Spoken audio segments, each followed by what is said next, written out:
In my last video, I explained how to rewire the anxious brain by understanding the anxiety cycle. In this video, I'm going to talk about 10 skills you can develop to help you face your fears and beat them.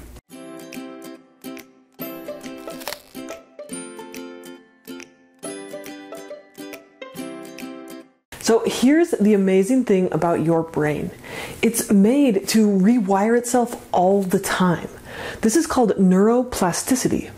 Scientists used to think that after childhood, our brain was pretty much locked in place. But now that we have better imaging technology, we can literally see how the brain changes depending on how we use it. So in this video, I'm going to talk about 10 extra skills that you can develop on your own or with a therapist to build up your ability to take control of your anxiety.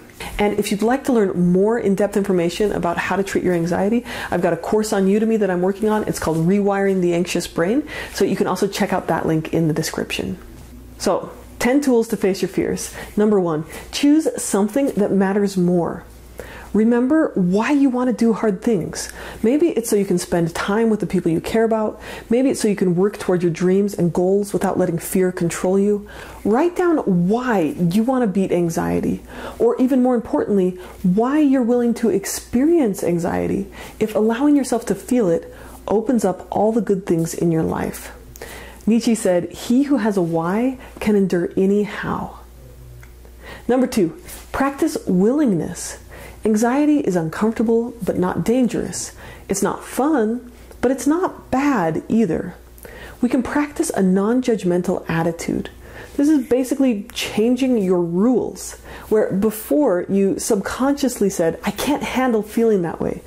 You now say, "It's okay to feel anxious sometimes. I don't like it, but it won't injure me. It's worth it for me to live the life I want, to have some anxiety come with it."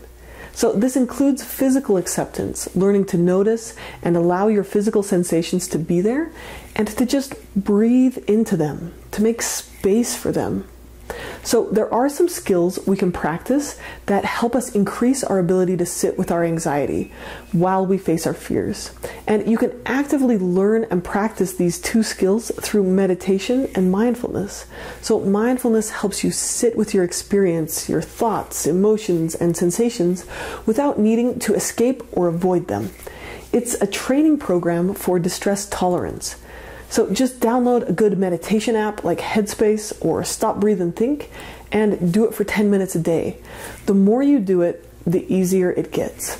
There's also a bunch of exercises from acceptance and commitment therapy that are really helpful with this. So you could get the book, Get Out of Your Mind and Into Your Life, and it would guide you through a bunch of these activities.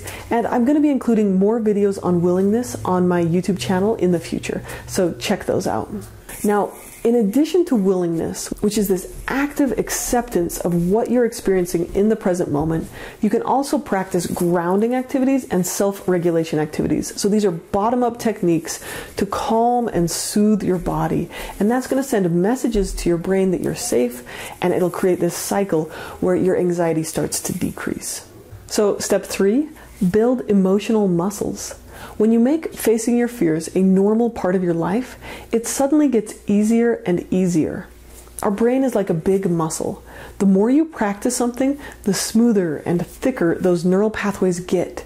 That wiring that says, "I can do hard things," gets stronger. And just like muscles, when you start working out, a 20-pound weight might seem really heavy at first, but then as you get stronger, the easier and easier it gets to lift.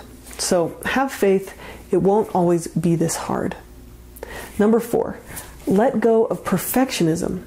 Letting go of the need to do everything perfectly to be okay. Instead, replace this with a growth mindset, which says, "I'm going to keep trying and learning, and that involves messing up sometimes." Let go of comparison as your source of self-worth, and instead make your goals about growth. This means that you may need to let go of looking perfect all the time or never messing up. So one active practice that can help with this is sharing around the dinner table every night a mistake that you made. Or if that's not an option for you, writing it down or sharing it on social media and talking about how mistakes are a good way to learn and grow. Number 5, let go of the belief, "I can't handle it." This belief is linked to perfectionism, this idea that I need to be able to do something without looking like I'm having a hard time, or everything should be easy and comfortable or else it's bad, and replace that thinking with, this is uncomfortable, I don't like this, but I can do hard things. This is a skill that can be developed gradually through practice by doing hard things. Number 6, change how you perceive situations. This is one step that's really hard without a therapist or a wise friend.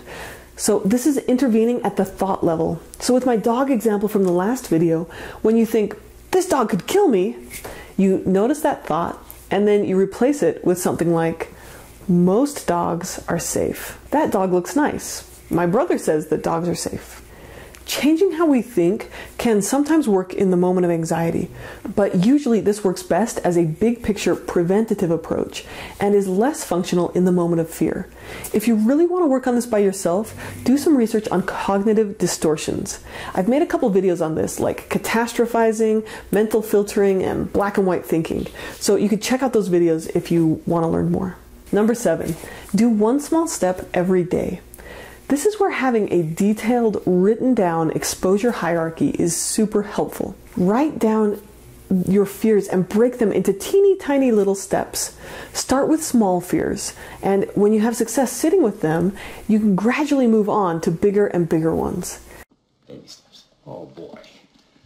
Baby steps. Baby steps. Baby steps through the office. Baby steps out the door. It works. It works. Set a challenge for yourself to do one thing every day that scares you, and write down your goals and write down your accomplishments. You could do this in a journal or in a book, like this one. This is essentially brain exercise, and your emotional muscles will get stronger and stronger.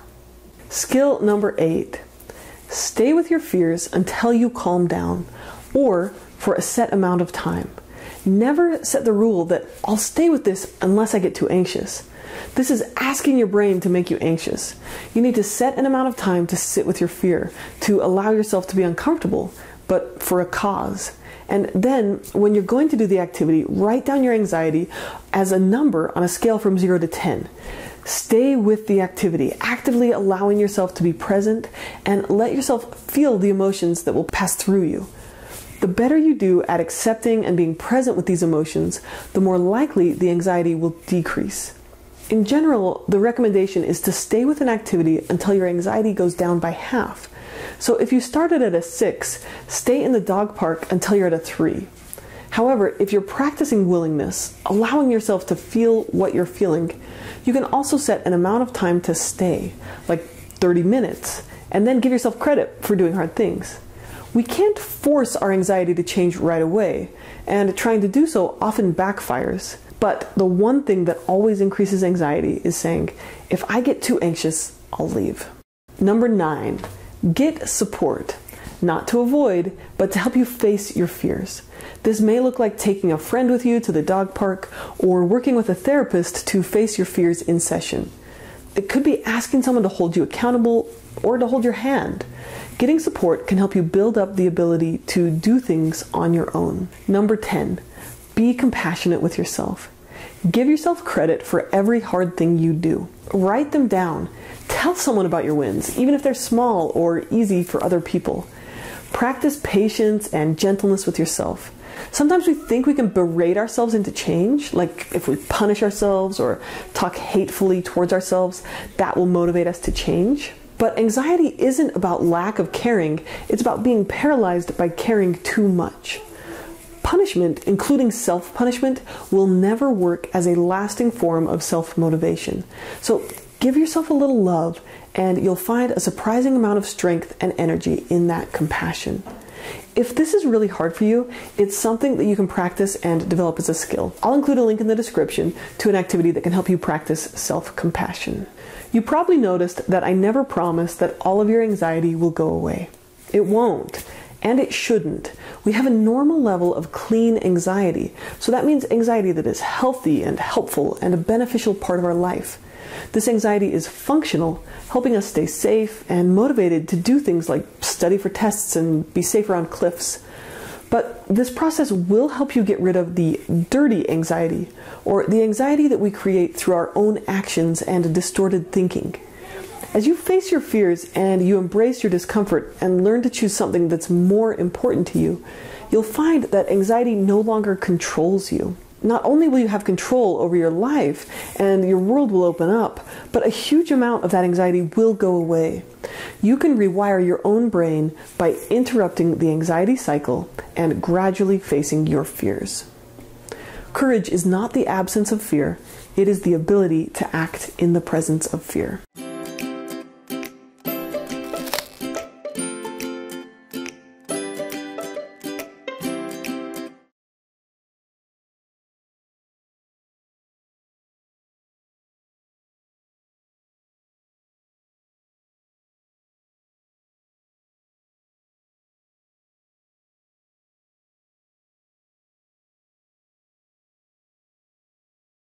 And if you'd like to learn more in-depth information about how to treat your anxiety, I've got a course on Udemy that I'm working on. It's called Rewiring the Anxious Brain. So you can also check out that link in the description.